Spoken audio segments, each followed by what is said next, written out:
इस Diwali festive season से हुए कंजम्पशन का फायदा सबसे ज्यादा किन स्टॉक्स को होने वाला है, जरा कमेंट करके बताइए, क्योंकि आज के वीडियो में हम आपको 3 ऐसे पोटेंशियल स्टॉक्स के बारे में बताने वाले हैं। मैं आदित्य अयंगार CFA आपका स्वागत करता हूं मास्टर द मार्केट में, एंजल वन की सीरीज जो स्टॉक मार्केट के अराउंड आपके सारे कॉम्प्लेक्स सवाल सरल भाषा में सुलझाती है। आज के वीडियो में हम डिस्कस करेंगे 3 ऐसे स्टॉक्स जिन पर दिवाली के सीजनैलिटी का पॉजिटिव इफेक्ट पड़ता है, क्योंकि एज यू नो दिवाली के समय लोग और ज्यादा कंज्यूम करते हैं और कंजम्पशन इंडिया की ग्रोथ स्टोरी का एक मेजर थीम है। और वीडियो एंड तक देखना, क्योंकि ये स्टॉक्स इंडिया के कुछ मेजर प्लेयर्स में से एक हैं, लेकिन इनमें भी कुछ की रिस्क एग्जिस्ट करती है जिनके बारे में हम आपको इस वीडियो में बताएंगे, तो पे अटेंशन। शुरू करते हैं टाइटन के साथ, जो भारत की वन ऑफ द मोस्ट पुरानी और रिस्पेक्टेड कंपनीज में से एक है, जो ज्वेलरी, आईवेयर और वॉचेस के सेगमेंट्स में ऑपरेट करती है। और ये सारे products as you know gifting के स्पेस में काफी पॉपुलर होते हैं, विच इज व्हाई हमने इसे अपने दिवाली एपिसोड में इंक्लूड किया है।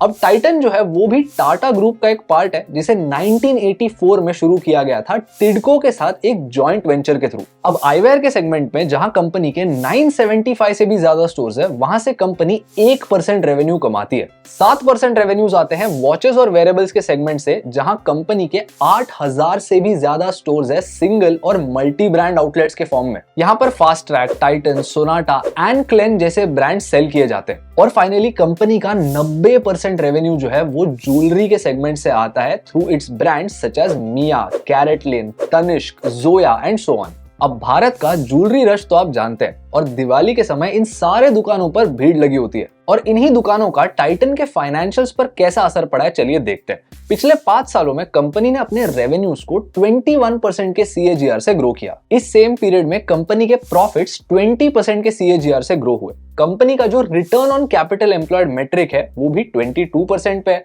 और कंपनी का date to equity ratio 1.65x पर है। Typically debt to equity ratio 2 के नीचे सस्टेनेबल माना जाता है। साथ ही कंपनी का जो इंटरेस्ट कवरेज रेशियो है, जो आपको बताता है कि कंपनी अपने डेट पर इंटरेस्ट पेमेंट सही से कर पाएगी या नहीं, वो 7.2 पर है। यूजुअली ये भी नंबर अगर 2 या 3 के ऊपर हो तो उसे हेल्दी माना जाता है। तो अब ये हुई टाइटन की बात, लेकिन भारत की जो ज्वेलरी स्पेस है वो बहुत ज्यादा कॉम्पिटिटिव है, इसलिए अगली जो कंपनी हम डिस्कस करेंगे वो है कल्याण ज्वेलर्स।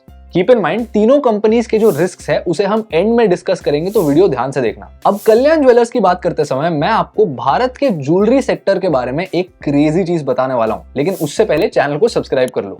अब ये कंपनी भारत की सबसे बड़ी ज्वेलरी चेन्स में से एक है, और हमारा जो टोटल ऑर्गेनाइज्ड ज्वेलरी का मार्केट है, ये कंपनी उसका 6% कमांड करती है। करंटली ये company day to day regional jewellery, workwear, aspirational jewellery, wedding jewellery जैसे सेगमेंट्स में ऑपरेट करती है। इनके 82% रेवेन्यूज जो है वो भारत से आते हैं, और बाकी 18% इनके मिडिल ईस्टर्न ऑपरेशन से आते हैं। रिसेंट टाइम्स में कंपनी ने एक franchise owned company operated model भी अपनाया है। मतलब यहाँ पर कल्याण ज्वेलर्स की एक फ्रेंचाइज स्टोर को फ्रेंचाइजी ओन करेगा, लेकिन यहाँ पर जो सारे डे टू डे ऑपरेशंस होंगे वो कंपनी मैनेज करेगी। तो रॉ मटेरियल्स, लैंड, मेंटेनेंस के सारे कॉस्ट फ्रेंचाइजी बेयर करेगा, लेकिन जो सारे सेल्स के ऑपरेशंस होते हैं, स्टोर के अंदर जो सारी चीजें होती हैं, उसको कंपनी देखेगी। इससे होता है कि उस पर्टिकुलर स्टोर के लिए कंपनी की जो रिस्क होती है वो सिग्निफिकेंटली मिटिगेट हो जाती है। अब मैनेजमेंट ने एक टारगेट सेट किया है कि FY25 तक इनको 50% रेवेन्यू नॉन साउथ के मार्केट से लाना है। करंटली सीन ऐसा है कि कंपनी के जो सारे रेवेन्यूज है वो मेनली इंडिया के सदर्न स्टेट्स में कॉन्सेंट्रेटेड है। अब अगर आपको समझना है कि ज्वेलरी भारत के फेस्टिव सीजन के लिए कितनी इंपॉर्टेंट है, तो चलिए कल्याण ज्वेलर्स के फाइनेंशियल्स देखिए।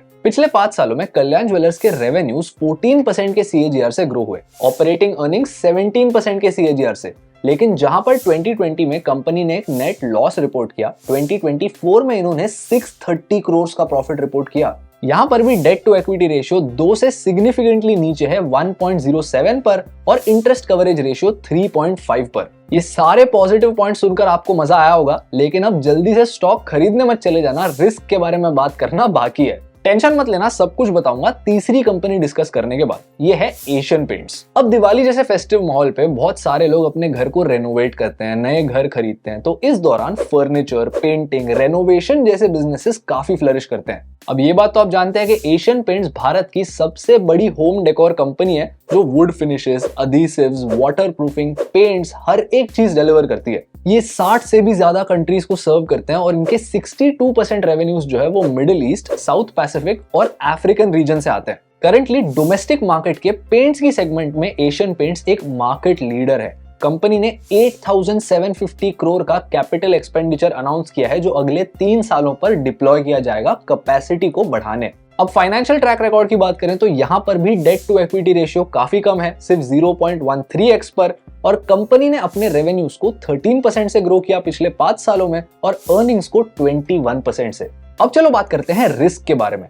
ये सारे स्टॉक्स जो हमने अब डिस्कस किए वो कंजम्पशन ड्रिवन है। जब लोगों के पास डिस्पोजेबल इनकम होती है तब वो जाकर और ज्यादा खर्च करते हैं, लेकिन इस डिस्पोजेबल इनकम के ग्रोथ का एक मेजर डिटर्मिनेंट होता है कंट्री की टैक्स पॉलिसीज। अब रिसेंट टाइम्स में भारत सरकार की टैक्स पॉलिसी थोड़ी कॉन्ट्रैक्शनरी थी। कंजम्पशन ड्रिवन स्टॉक्स के लिए एक बहुत बड़ी पॉलिसी रिस्क होती है, क्योंकि बढ़ते टैक्सेस लोगों की डिस्पोजेबल इनकम को कम कर देते हैं, जिससे इन्फ्लुएंस होते हैं डायरेक्टली इन सारे स्टॉक्स के रेवेन्यूज। दूसरी मेजर चीज है कॉम्पिटिशन। ये तो थे सिर्फ 3 कंजम्पशन ड्रिवन स्टॉक्स, लेकिन भारत की जो कंज्यूमर फोकस्ड इंडस्ट्री है वहां पर बहुत सारी कंपनीज है जिनके पास बड़ा कैपिटल है compete करने। ऐसी एक स्पेस में प्रोडक्ट डिफरेंशिएशन और ब्रांडिंग बहुत इंपॉर्टेंट होती है, और इन चीजों को प्रेडिक्ट करना बहुत मुश्किल होता है। मतलब आप ही सोचकर बताइए, आप जाकर जिस दुकान से ज्वेलरी खरीदते हो पहनने के पर्पस के लिए, वो आप प्योरली डिजाइन के बेसिस पे सेलेक्ट करते हो ना। अब डिजाइन कल्याण ज्वेलर्स का अच्छा है या तनिष्क का अच्छा है, ये मैं आपको यहाँ बैठ के कैसे बता सकता हूँ? ये एक सब्जेक्टिव चीज होती है और सब्जेक्टिव एस्पेक्ट्स को प्रेडिक्ट करना डिफिकल्ट होता है, और इसीलिए यहाँ पर इंपॉर्टेंट चीज होती है ब्रांडिंग। फॉर एग्जाम्पल एप्पल जो है वो एक बहुत ही ज्यादा रिकॉग्नाइजेबल वेल ब्रांडेड प्रोडक्ट है। उसकी ब्रांड वैल्यू की वजह से वहां पे कंज्यूमर लॉयल्टी होती है, और ये ब्रांड वैल्यू बिल्ड करना कंपनीज के लिए बड़ा चैलेंज होता है, और यही चीज टाइम के साथ बदल भी जाती है। इसी के साथ ज्वेलरी और पेंट्स के सेगमेंट में भारत के मार्केट में जो सारे स्टॉक्स है वहां पर ज्यादातर कंपनीज एक प्रीमियम वैल्यूएशन पर ट्रेड कर रहे हैं, यानी इन कंपनीज की फ्यूचर की ग्रोथ को मार्केट ने ऑलरेडी रिफ्लेक्ट कर दिया है। टिपिकली हाई पीई स्टॉक्स जो होते हैं वो अगर अपने ग्रोथ फोरकास्ट को मिस कर देते हैं, यानी अगर एनालिस्ट को लगता है कि ये कंपनी 15% से ग्रो होगी और वो कंपनी सिर्फ 14% से ग्रो होती है, तो वहां पर बड़ी वॉलेटिलिटी आती है। End of course consumer facing stocks जो होते हैं उन पर बिजनेस साइकिल का भी सिग्निफिकेंट असर पड़ता है, यानी जब भी एक रिसेशनरी एनवायरनमेंट आती है तब कंज्यूमर फेसिंग स्टॉक्स जैसे ज्वेलरी, पेंट्स, इन चीजों पर लोग ज्यादा पैसे खर्च नहीं करते, जिससे अफेक्ट होते हैं उनके रेवेन्यूज। इसीलिए प्रॉपर कॉम्पिटिटर एनालिसिस करने के बाद, रिसर्च करके, एक लॉन्ग टर्म व्यू रखने के बाद ही अपना इन्वेस्टिंग डिसीजन लेना। वैसे आप बताओ कमेंट करके इस दिवाली किन स्टॉक्स में इन्वेस्ट करोगे? और इस वीडियो से कुछ नया और इंटरेस्टिंग सीखने मिला तो एंजल वन के यूट्यूब चैनल को सब्सक्राइब कीजिए। मैं आपको मिलूंगा next Sunday.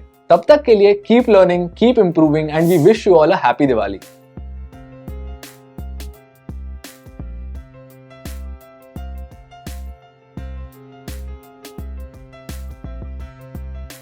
Investments in securities market are subject to market risks. Read all the related documents carefully before investing.